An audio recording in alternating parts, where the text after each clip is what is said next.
I can hear it's getting a little loud in there. The Hope Club is getting noisy. Anyway, down to the last two wines. I'll try and be very quick because I know you're in a hurry. Next up is Hillary. So Hillary, she's my youngest daughter. She's the engineer. She faces the same direction as Chelsea on the label. If we had Catherine here, the middle child, she faces the other way because middle children, lies, manipulators, think outside the box, always challenging us. All right, the location. We have, this is Napa Valley, coming south on Highway 29, Silverado Trail. I'm sure you've all been there before.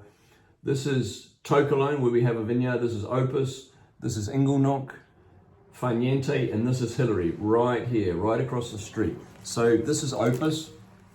That's Hillary. $42 million winery when they built it. We own nothing.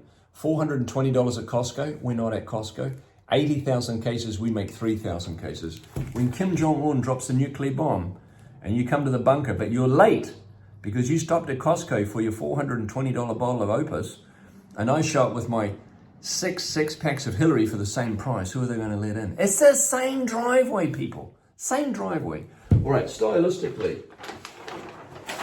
same concept. Red fruit, black fruit. Raspberry, strawberry, red cherry, boysenberry, black currant. All right, Alexander Valley tends to have more structure, more zip, more brightness. And Napa Valley tends to have more texture, more flesh, more black fruit. But with us, we picked 10 days before Opus, for instance. And so Hillary represented, Napa Valley represented by the red line, would be more over in this direction because we have a little bit more structure. And we know that when you drink wine with good tension and good minerality, you're going to go back and have that second glass, or you're going to have another mouthful of food. If you want to drink big fat Napa Cab, you drink that at the end of the meal when your palate is tired and heavy. And that's what Napa Valley generally has. So you eat that with your cheese course. All right, next one up, Yeoman. This is a very special wine for me. In 1988, my wife and I were standing in Uruguay with our backpacks on, and someone put a gun in me. All right, I took my backpack off. We had no passport, no visa, no air ticket. We ran across the border into Argentina. The borders were very fluid at that point, and I got a British passport because my father's British. Yolan got an Australian passport, which is funny. I had one thing. I had $200 strapped to my gut. $200. I got a bus ticket to Chile. I got a job.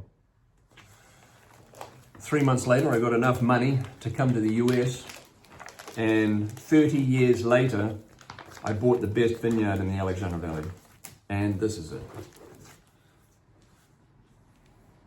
270-degree vineyard. That's the Forefathers vineyard, which we're going to try in a minute.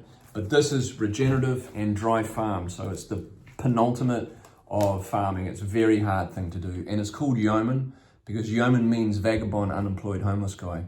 And please don't take offense to this, and I have to be careful. I'm sorry I'm not there at the Hope Club tonight, but I think us immigrants love this country more than you guys.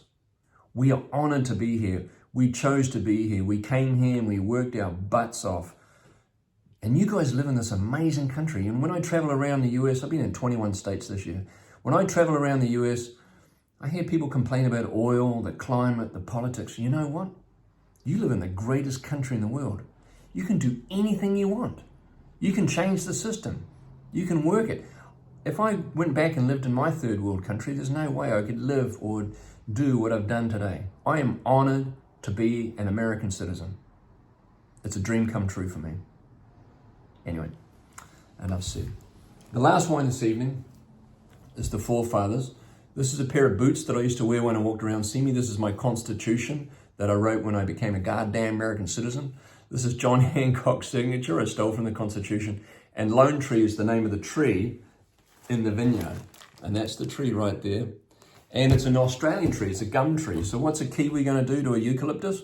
Ring, ding, ding, ding, chop it down. But no, we now call it the Lone Tree, and we celebrate that. We pour this wine last, even though it's better values than some of the others, because it's got the smallest berry, because it's dry farmed, regenerative farmed. The yield is tiny, so that skin to pulp ratio is really high.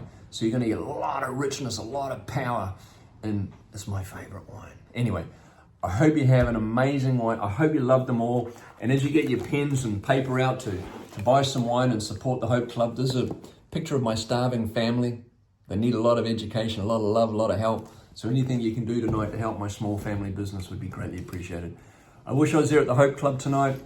Just remember, when you're supporting us, those 4 things at the beginning, you're supporting generational companies, you're supporting true value, you're supporting great terroir with soul and sophistication. Anyway, wish I was there. Have a great evening and a safe drive home. Thank you so much, Hope Club. Cheers.